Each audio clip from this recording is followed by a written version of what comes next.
Hello and welcome to The Hill here on News Nation. So, what comes next? Donald Trump wins in a rout in Iowa and will be holding a campaign event here in moments. Ron DeSantis, Nikki Haley, beaten by 30, but they say they ain't going anywhere.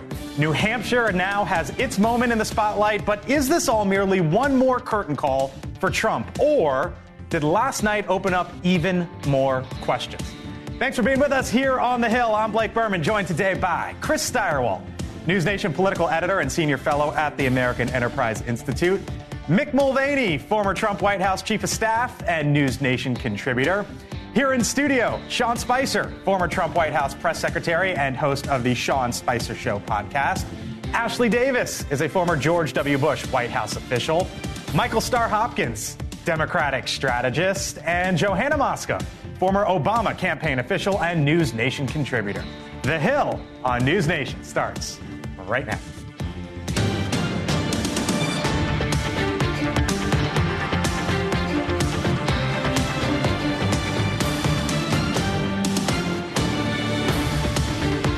And just like that, we are on the move to Spicer's neck of the woods. Live look right now, Atkinson, New Hampshire. Donald Trump set to take the stage following last night's win in Iowa.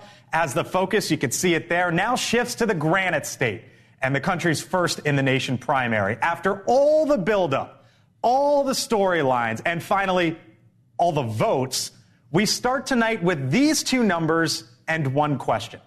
51% and 110,298. Let me explain both. The former president, Donald Trump, receiving 51% of the vote share in Iowa last night, making it, no matter how you look at it, you have to view this as a no-doubter against the final two challengers in the field, Ron DeSantis and Nikki Haley. But considering, as for the other number, roughly 110,000, that's how many Iowans voted last night in absolutely brutal weather conditions. But consider the previous three contested caucuses. In 2016, more than 186,000 Republicans caucused in Iowa. 2012, that number was about 121,000. In 2008, right there as well, 119,000, all higher than last night's attendance. So it leads to this one question. Is what we saw last night a sign of strength or maybe a weakness? And with it, what comes next?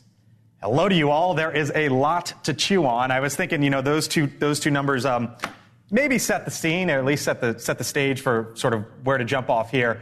Chris Stirewalt, you're still in Iowa. Mick Mulvaney, come on in as well. Let's start with you two. I'm wondering what you made of that lead-in, Chris. Am I onto something there? I'm smelling what you're smoking. I'm picking up what you're putting down, and it is an interesting question. The same number of votes that Donald Trump got, and as of this counting, there's still a few out there, but the same number of votes that Donald Trump has recorded in this caucus got him 51% of the vote. You know what it would have been in 2016? It would have only been good for 30% of the vote. So if just to put in scale how much smaller the turnout was. Now, some of that is the weather.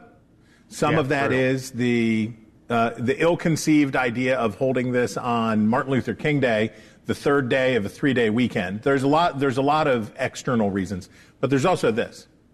The Republicans are over this. I've been coming out here for months and months in this, doing focus groups, talking to people. For most people in the Republican Party, they're not looking for a hot and spicy battle through up to the convention and have this struggle. They're ready to move on and focus on the general election, and Donald Trump basically functions like an incumbent. So they stayed home and let the incumbent have his way, and Bob Dole 2.0. Mick is itching to get in here. Mick. Yeah, I'm smelling the same thing, but I thought it was Spicer's cologne, so I did not realize that's what we're talking about. Look, there's another couple of factors as well. In a second. Okay, Iowa's gotten smaller. I think they've lost nearly 100,000 people since a couple years back, so it's just a smaller population to draw from. Plus, 9,000, 10,000 votes. That's the difference between last night and, say, 4 years ago, 8 years ago. If 10,000 more people show up last night and every single one of them votes for Nikki Haley or Ron DeSantis, those folks still lose by 20 points. So I hear what everybody's saying, but look, this is a victory for Trump. It just is. I don't care if it's 110,000, 200,000.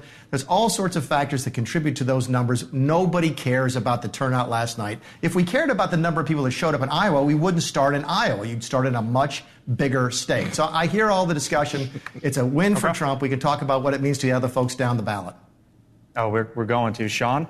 Well, I would say that based on Mick's last comment, that explains a lot of the HR concerns that have come out. But I'll leave that at that. I think it was a big night for Trump for three reasons. He beat expectations. Regardless of the turnout, if he hadn't got 51%, the media would have been all over it. The other candidates would have said he got half.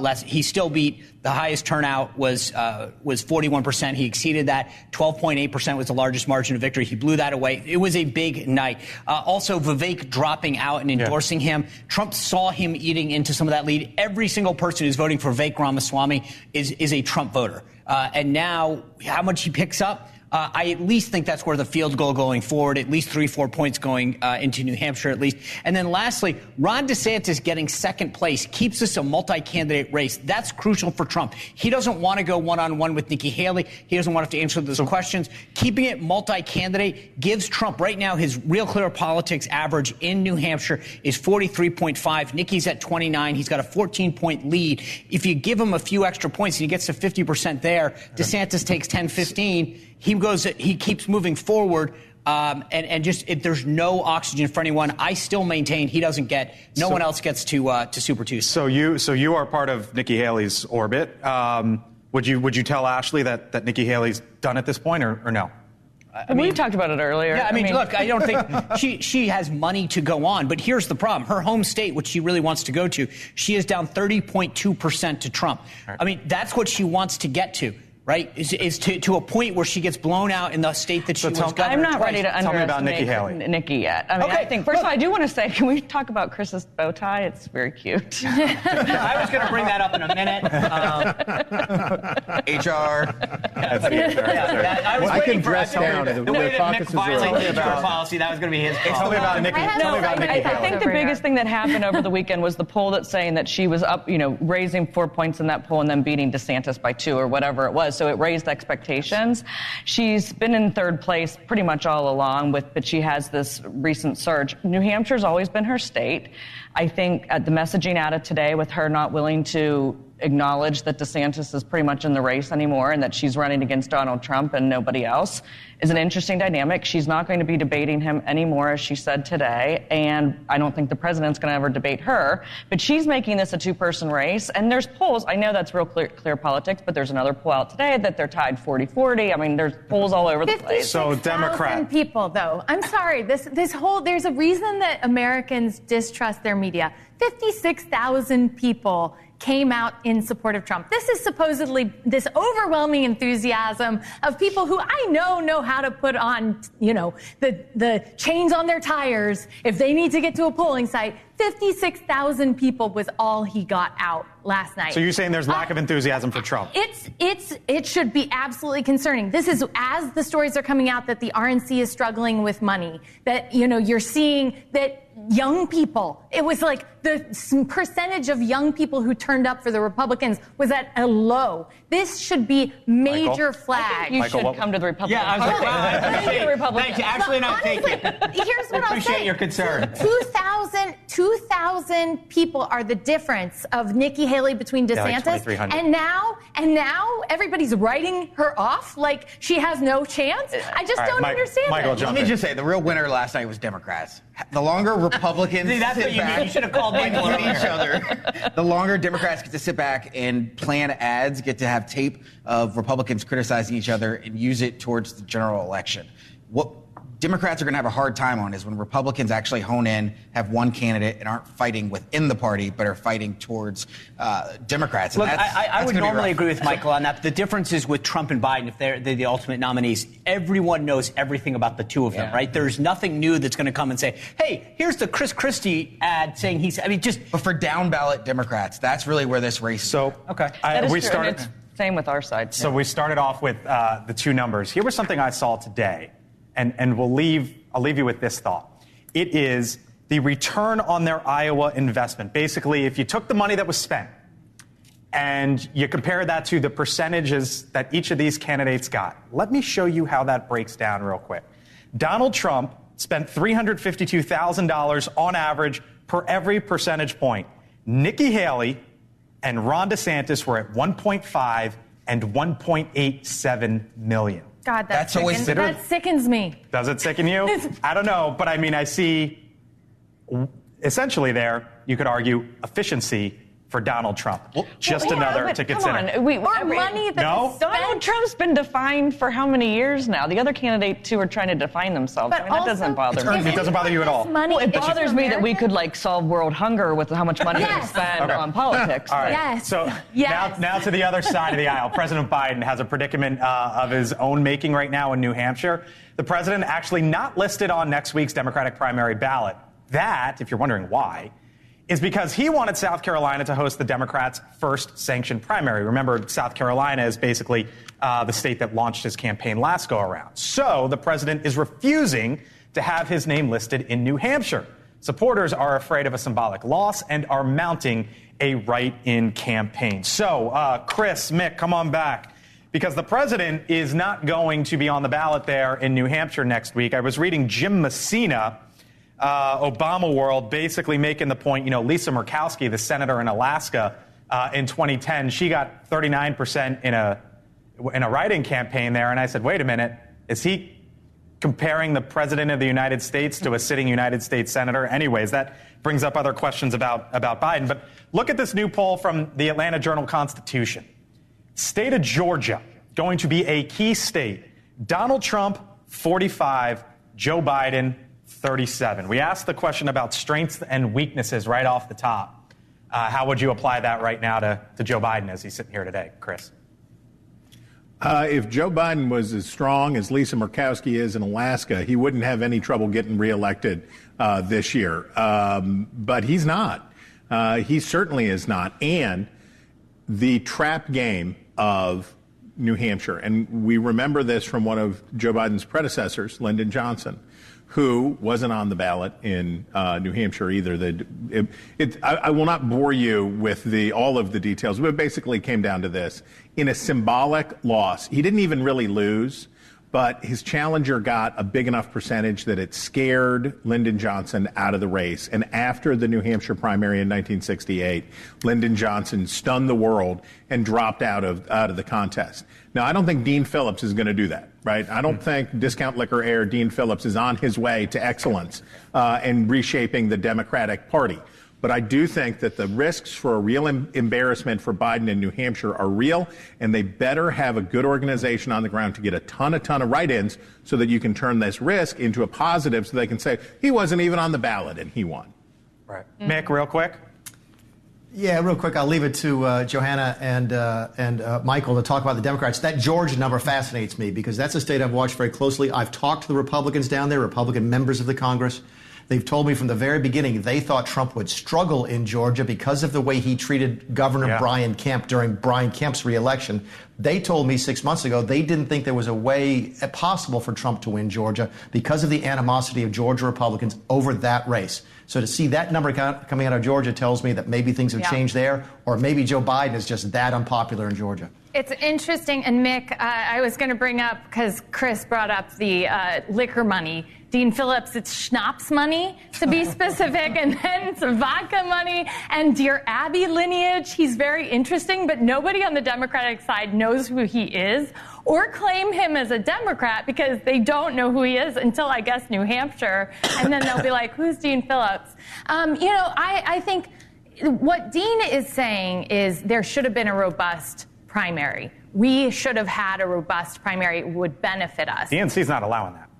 No, because we're at this point, exactly, it's an incumbent advantage. So they're saying it's incumbent advantage. It doesn't really matter if Joe Biden wins the write-in campaign. It's not even his campaign. Can I just tell you this? I'm sorry, Ashley. The number that came out over ABC over the weekend, when asked, does Joe Biden have the mental sharpness to be president, only 28% of Americans said yes, 69 said no. Unless he becomes Benjamin Button, that's going to become an enduring problem for this campaign that they can't fix. And that's going to hurt him in Georgia and every other battleground state, because being old and something that you can physically see with your own eyes, the mental and physical decline of him is going to be a problem that they can overcome. Okay. All right. I gotta run. Yeah. There's a lot to talk about here. I didn't even get Michael. 20% of the Michael people needs to talk about the said they didn't know if they could vote for either. Right. Real quick. You're good. I'm good. We're good. We'll get to it. We got a lot of time to talk. All right. By the way, all eyes on the New Hampshire primary now. So what are the keys for victory for Donald Trump, Nikki Haley, Ron DeSantis? Steyerwalt breaks it down on the other side of the break. And there is a host of news elsewhere. Did you see this? Protesters calling for a ceasefire in Gaza in the capital.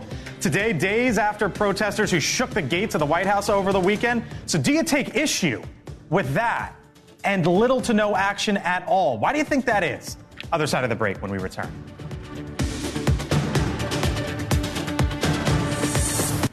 Welcome back here to The Hill on News Nation. So the political attention now turns to New Hampshire. We're 1 week from today, by the way. Voters in the Granite State will get their turn. So what did we learn last night? And really, let's look forward here. What does it mean for the 3 remaining Republicans who are going to be crisscrossing New Hampshire? Steyerwalt back here to break it all down. Chris? Okay, so back to Professor Berman's thesis. Here, let's look at this first number. The 186,932 versus 110,298. That's the difference in turnout. So 70,000, 75,000 mammals fewer. Okay. We talked about the reasons why that would be so. But there's another reason that would be so, in addition to the weather, and in addition to Trump's lead, in addition to Martin Luther King Day. And look at this. Look at the endorsement list. Here you go. Oh, my gosh. Why, it almost looks like Donald Trump is the favorite of the Republican establishment. It almost looks like he is being coronated by all of these members of Congress, all of these senators, including people like Marco Rubio, who Donald Trump once crushed and ground into the earth with his boot heel, no pun intended. The broad Republican establishment has swung in behind Donald Trump, and in fact, he's running almost like an incumbent. He's got the establishment support. He goes to Iowa, the folks stay home, and he comes out to win. Who does that remind you of? This guy. Look at here. Look at this guy. Remember this guy? That guy. That's right. George W. Bush in 2000, he did that. He did exactly what Donald Trump did in a low turnout election in Iowa. He brought together the requisite coalition, and he was I love that one. My gosh, don't you miss that guy. But he put together this broad coalition, and that was broad enough to win for the insider's choice. Okay, there you go. That's George Bush. Now, what happened to George Bush? You remember this? He left Iowa. He went to New Hampshire. What happened in New Hampshire? John McCain rode the Straight Talk Express right up W's umlaut and dealt Bush an embarrassing loss in New Hampshire. Might that happen again? Let's look here at the DDHQ polling average. Let's see what that says. Okay, and I think Haley, as Ashley alluded to, I think Haley's position is probably a little stronger than that, and as a polling average trues out over time, we would say more than in striking distance for a potential New Hampshire win. So what's Ronnie D doing? Is he going to wait for 38 days or whatever it is to get to South Carolina? Or no, he's 32 days to South Carolina. And then is he going to wait for another couple weeks after that to get to Florida to just hang around here? He doesn't have a shot at a win anywhere. Haley at least can say that she's got a shot at a win here. And if she wins in New Hampshire, maybe she can take it to South Carolina. So I want you to think about what Ron DeSantis is thinking about. What is going on in Meatball's mind? Well, look at these dudes. You will remember all of these dudes. Look at here's your tableau. Caleb, the Wonder Producer, put together this tableau of the ghosts of caucuses past for Republicans, and here they are. On one side, you have people who came up short, and what happened to them? They went on to be their party's nominee. Then you have people on the other side who didn't, and for a variety of reasons. Rick Santorum, Pat Buchanan, they hung in the race. They stayed and chased throughout.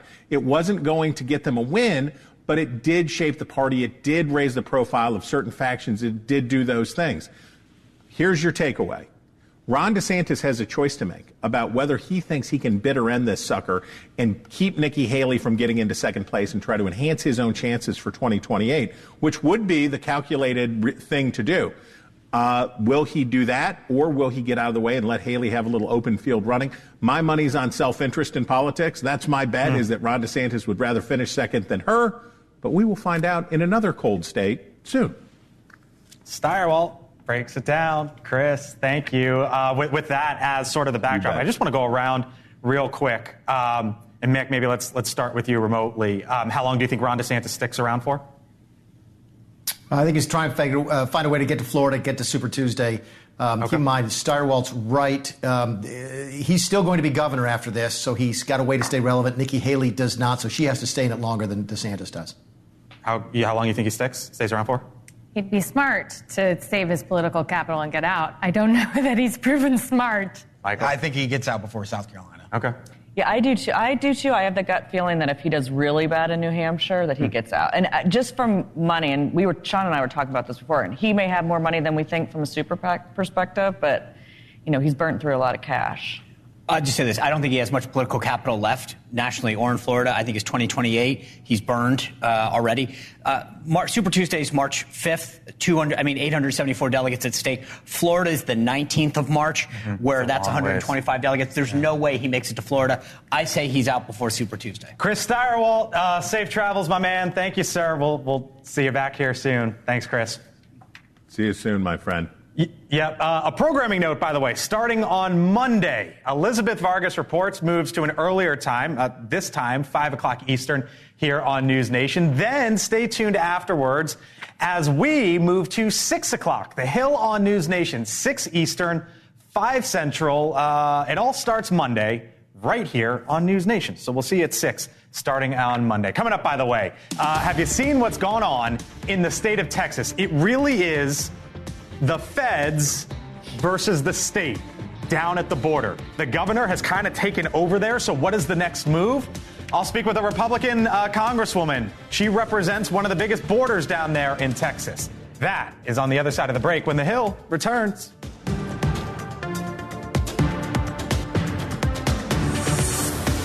All right, welcome back here to The Hill on News Nation. So the Justice and Homeland Security Departments are now doubling down against the state of Texas, filing today a second memorandum regarding the state's takeover of city-owned riverfront property following the drowning of 3 migrants on Friday.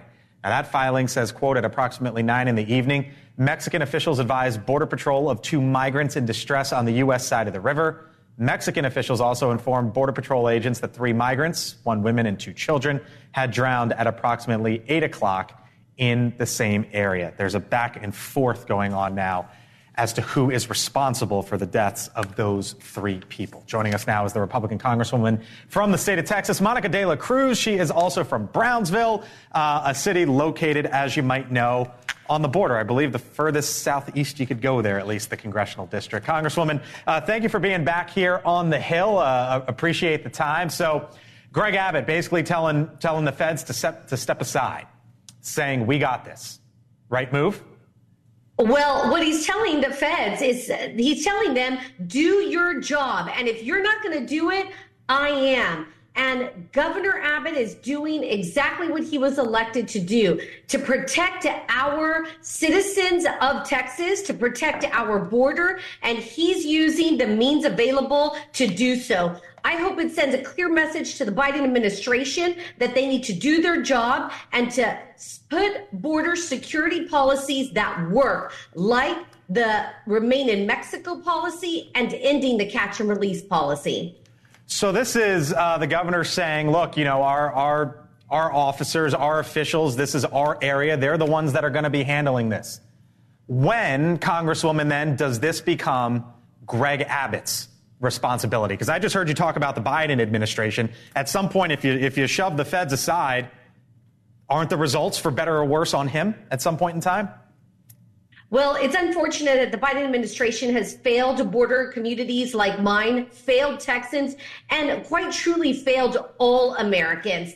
Thank God that Governor Abbott is stepping up to the plate to secure our border. It's unfortunate that the Biden administration continues to turn a blind eye on 10 million illegal immigrants who have crossed. I hear you, but when does this become his responsibility then?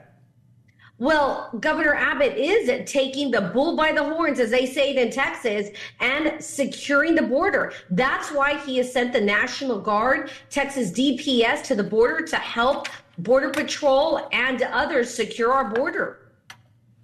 Back here in Washington, there's a pretty big meeting over at the White House tomorrow. President Biden and the big four congressional leaders, as you know, Congresswoman, they're trying to put together some sort of a border deal in exchange for funding for Ukraine, funding for Israel.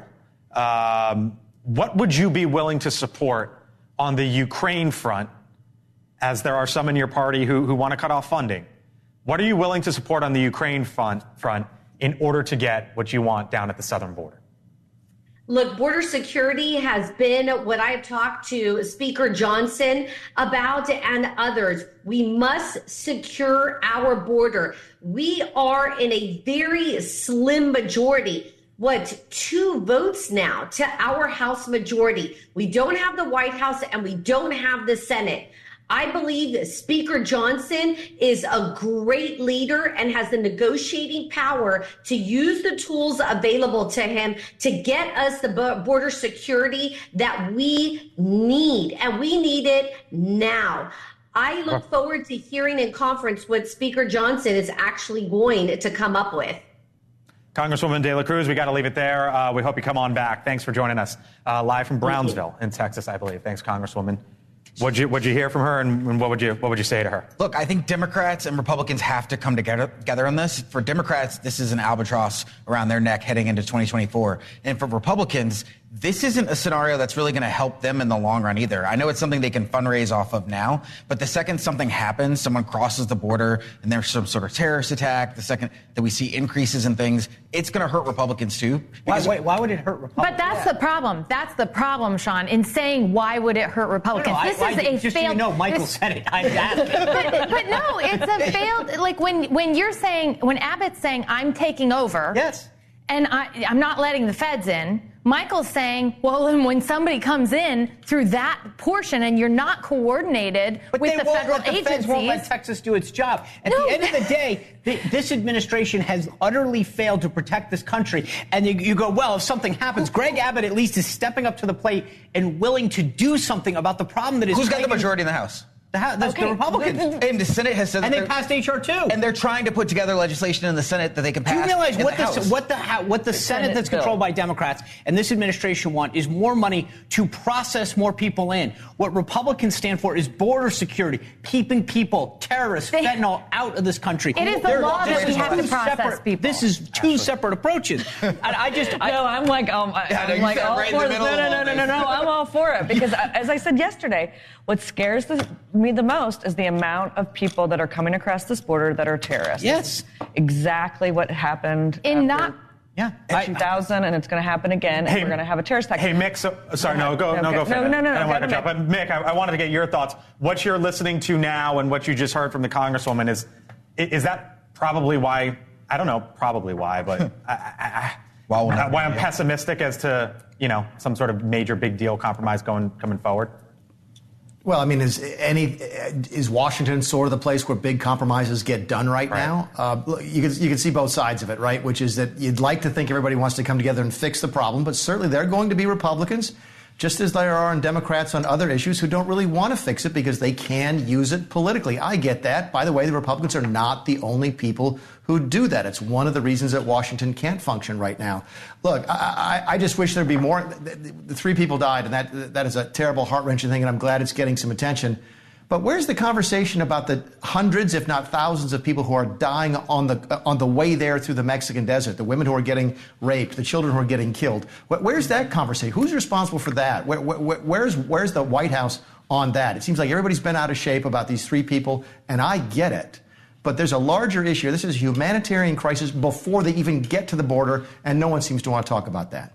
Okay. That's why they're trying to get money to process asylum claims. Oh, my God. No, we need to keep them out. No. But that's the problem. Then we're going to let them get raped. Put up a welcome mat for people to come in and okay, go. So we don't care about them getting raped on the way to America. See the border as a fundraising tool and not a political. No, that is oh my God! And thus, it's the question I asked to Mick, because I bet you I don't know, but I bet you these are sort of the attitudes and the conversations up on the Hill. Compromising on national security. You don't compromise on national security. This shouldn't be. So you just never want to get anything done. No, I want to actually secure the border. I want. With no compromise. But you have to compromise to get anything done. Oh my God, it's a democracy. The border. Like you have to compromise. No, we need to enforce the laws that are on the books to keep people out of this country. Is what That's what the Biden administration is doing. We don't go around when we talk about getting on a plane and say, let's compromise on security to get on a plane. Let's figure out what we can. You go. Do that all the time. You can take clear. You can take pre-check. You compromise.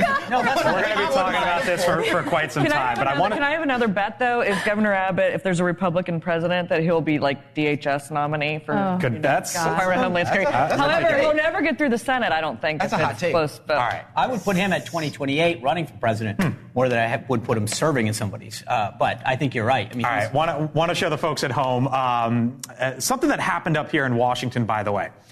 Protest up on Capitol Hill. This was a Capitol Hill office building, one of the big ones. Capitol Police arrested 130 protesters.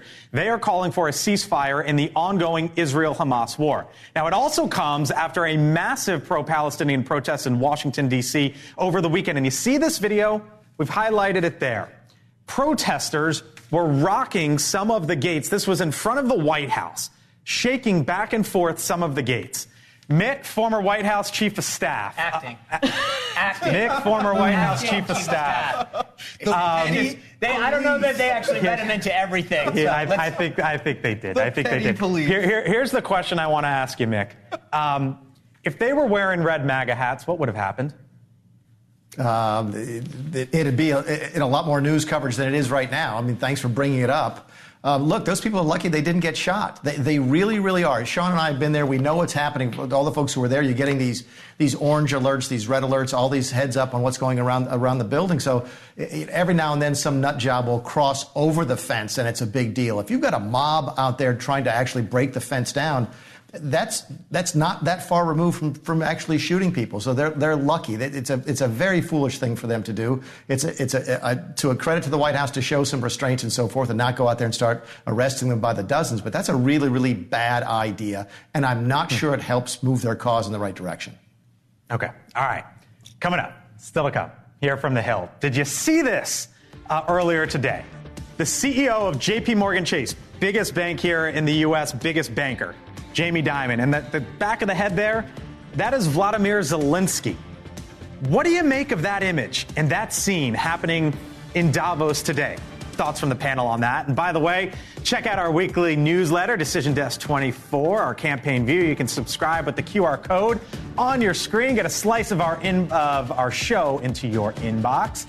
The Hill here on News Nation. Coming back in a few. Stay with us.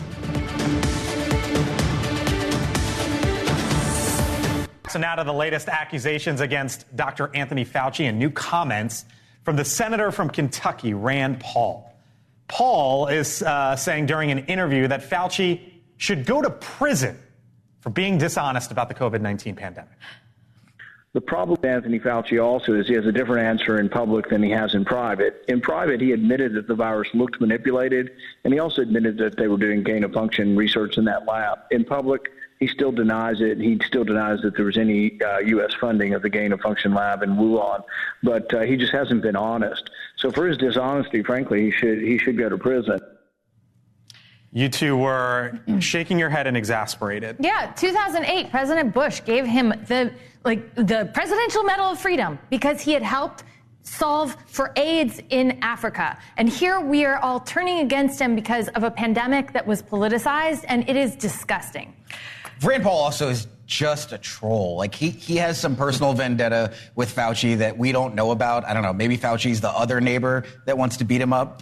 I think, though, there's some real questions about how Anthony Fauci acted and what he said. Why was he in charge? Why was the president of the United States, Donald Trump, not in charge? Mick, you were the chief of staff at that point in time. Yeah, because, and I'm sorry, I'm sitting here, I want to jump through the camera, because Anthony Fauci was lying to the President of the United States.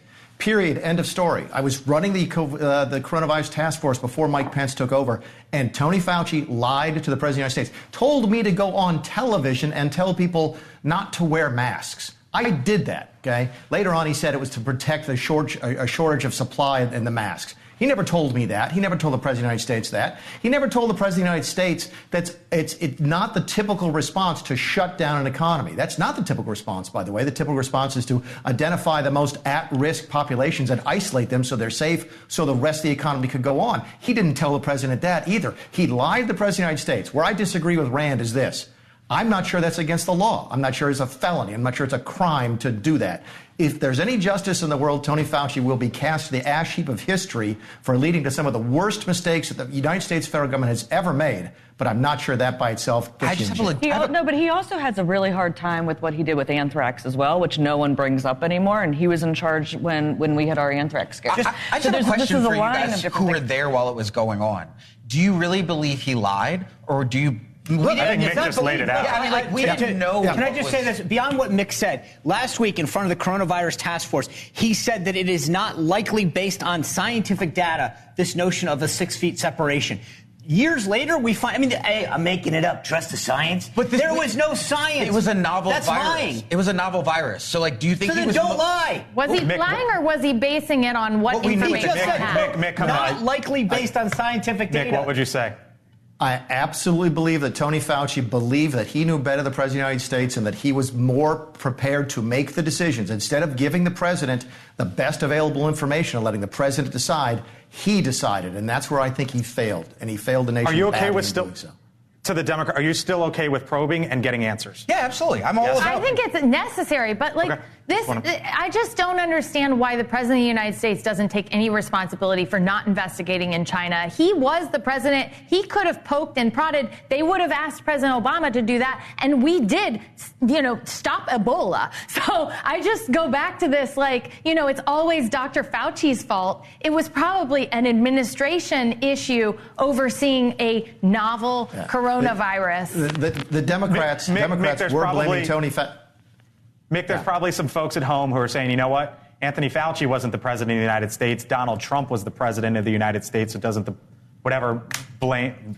Okay. I just don't get this. I mean, the guy is. I mean, that's a reasonable question, no? The president of the United States relies on the head of agencies to give him the best. And when the guy who's the doctor and says this is the basis of it, and trust me, I'm science, you believe him.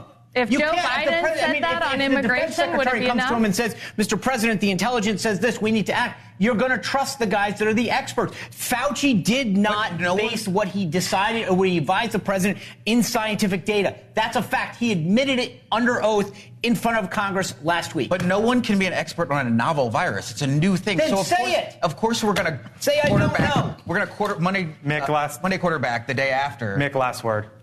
No, I think he failed. I think Sean's right. And how often do I say that? He failed as a staffer. He thought he was the person best in best position to make that decision. He's an unelected bureaucrat. He should have laid the options out for the President of the United States. He never did that. Yes. Okay.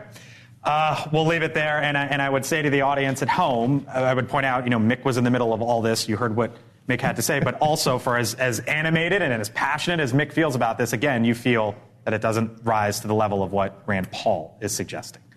That's correct. We'll leave it there. Okay. By the way, saw this photo earlier today, and I thought to myself, what do you make of this photo? Take a look. This is, of course, the Ukrainian President Vladimir Zelensky shaking hands with J.P. Morgan CEO Jamie Dimon. This happened in Davos, Switzerland. There's the big gathering there, the World Economic Forum.